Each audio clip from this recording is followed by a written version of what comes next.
Hello guys, welcome back your channel Khelo with PYQP.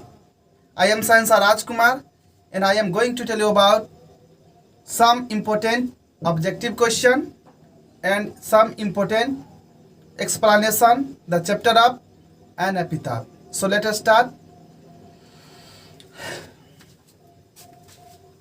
An epitaph deals with a beautiful.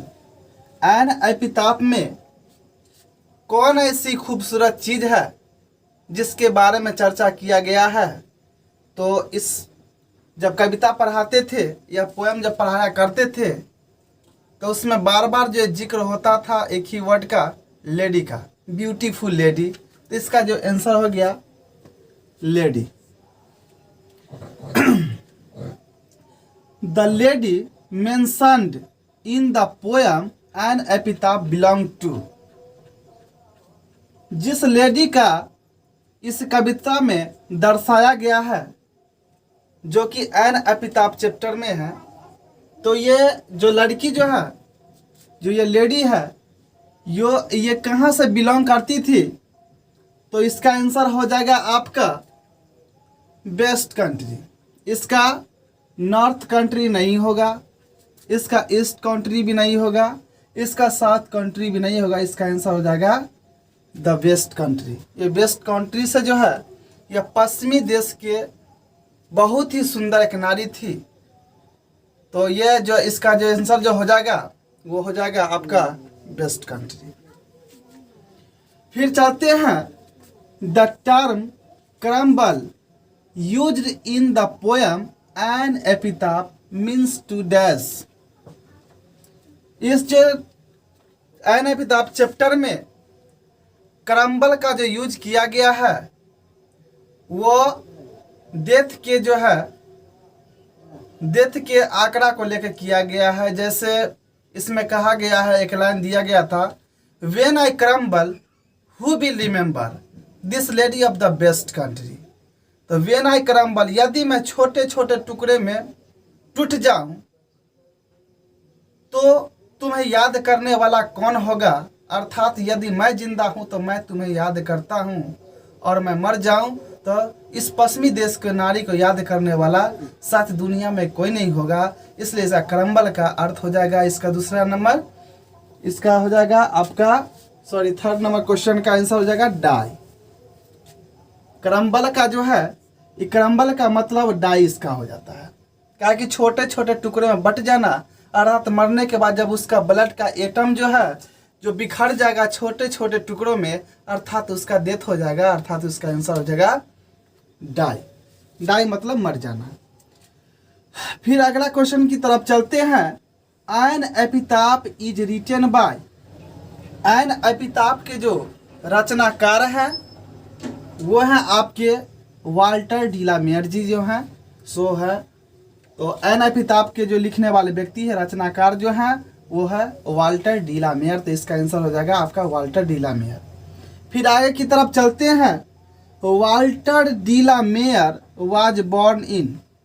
Walter de la Mare ji का जो है जन्म हुआ था 1873 में। 1873 में इनका जो है वाल्टर डिलामेयर जी का जो जन्म हुआ है, जो बॉर्न हुआ है, वो 1873 में हुआ है, अर्थात इसका हिंदी होता है 1873 में। फिर अगले क्वेश्चन की तरफ चलते हैं। When I crumble who will remember is written dash. जब मैं छोटे छोटे टुकड़े में बट जाऊं या यदि मैं जिंदा हूं तो मैं तुम्हें याद करता हूं, यदि मैं मर जाऊं तो इस पश्चिमी देश की सब जो नारी है, इस नारी को याद करने वाले कौन होंगे। तो इसके जो इस लाइन को जो लिखने वाले व्यक्ति है, वो रिटेन करने वाले हैं, वो है आपके वाल्टर डिलामेयर जी जो हैं, सो हैं। ठीक है, तो इसका आंसर हो जाएगा वाल्टर डिलामेयर। फिर आगे क्वेश्चन की तरफ चलते हैं। Walter de la Mare died in. Walter de la Mare का जो मृत्यु हुआ था वो 1956 में, अर्थात 1956 में इनका मृत्यु हुआ था। फिर अगले क्वेश्चन की तरफ चलते हैं। वाल्टर डिलामेयर बिलोंग टू डैश, मतलब इसका जो है, जो बिलोंग करते थे जो वाल्टर डिलामेयर, किस सेंचुरी से, मतलब किस शताब्दी के ये कवि थे, ये हैं 20वीं सेंचुरी के जो है ये पोएट थे, अर्थात 20वीं शताब्दी के ये कवि थे जिन्होंने एन एपिताफ पोयम को कंपोज किए थे। तो फिर चलते हैं अगले क्वेश्चन की तरफ। बस यही कहेंगे, कश्तियां बह जाती है, कश्तियां बह जाती है, तूफान चले आते हैं, बस यादें रह जाते हैं और इंसान ही चले जाते हैं। तो चलते हैं मेरे दोस्तों अगले क्वेश्चन की तरफ। तो अगला क्वेश्चन कहता है, Walter de la Mare was born in the village of dash in Kent England.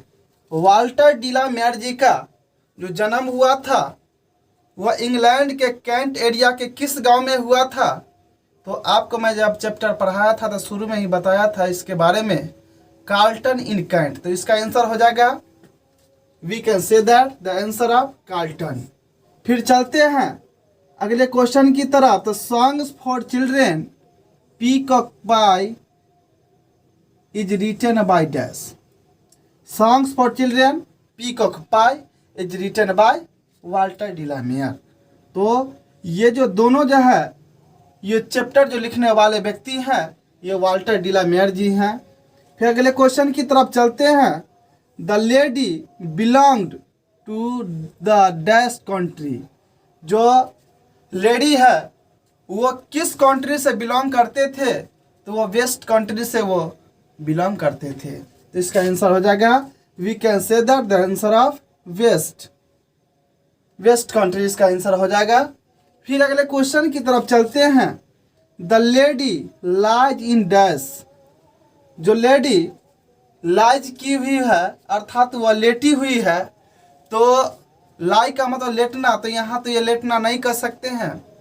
जब कोई दुनिया से अगर अलविदा कह के चला जाता है, या वह मेल हो या फीमेल, तो वह कभी भी किसी रूम में नहीं सोती है या सोता होगा, वह हमेशा ग्रेव में ही उसका जो ऐसा स्थान बन जाता है, और उसी जिस मिट्टी पर वह जन्म लेता है उसी मिट्टी में वो इंक्लूड हो जाता है, समा जाता है। तो इसका आंसर है, we can say that the answer of grave. तो इसका आंसर हो जाएगा ग्रेव। अगले क्वेश्चन की तरफ चलते हैं। The poet considers her the most dash lady. जो कवि जो है, जिस लेडी के बारे में जो मानते हैं, जो मोस्ट जो है से क्या है, वो लेडी क्या है? तो इंटेलिजेंट तो है नहीं, उसका पॉपुलर भी तो नहीं है, तो वो एक मोस्ट ब्यूटीफुल है। तो इसका आंसर ब्यूटीफुल ही होगा, और इस we can say that the answer of beautiful, क्योंकि उस लड़की के पास सिर्फ सुंदरता थी, उसके पास कोई इसके अलावा जो कोई क्वालिटी हो या वर्चू हो वो नहीं था, जिसके कारण उसे दुनिया याद नहीं करता है। सिर्फ कभी ही उसके बारे में याद करते हैं, रोते हैं, बिलखते हैं, आहें भरते हैं, क्योंकि वो पश्चिमी देश की जो नारी थी वो काफ़ी मोस्ट ब्यूटीफुल थी, जिनसे वो बेहद रूप से प्यार किया करते थे। तो इसका आंसर जो हो जाएगा ब्यूटीफुल। तो चलते हैं अब अगले क्वेश्चन की तरफ। तो चलते हैं मेरे जवान अगले क्वेश्चन की तरफ। तो ये अगला क्वेश्चन क्या कहता है, वेयर डज द लेडी लाई। जो वो सुंदर जो लेडी है वह अभी कहाँ लेटी हुई है? तो जब वह कोई व्यक्ति जब डेथ करता है तो वह मरने के बाद वह ग्रेव में ही लेटता है। तो इसका आंसर हो जाएगा, द लेडी लाज इन द ग्रेव। जो लेडी है वह कब्र में लेटी हुई है, अर्थात वह कब्र के अंदर जो है वह समा चुकी है, इंक्लूड हो चुकी है। फिर अगला क्वेश्चन क्या कहता है, what does the poet think about beauty. Beauty के बारे में कवि क्या कहते हैं?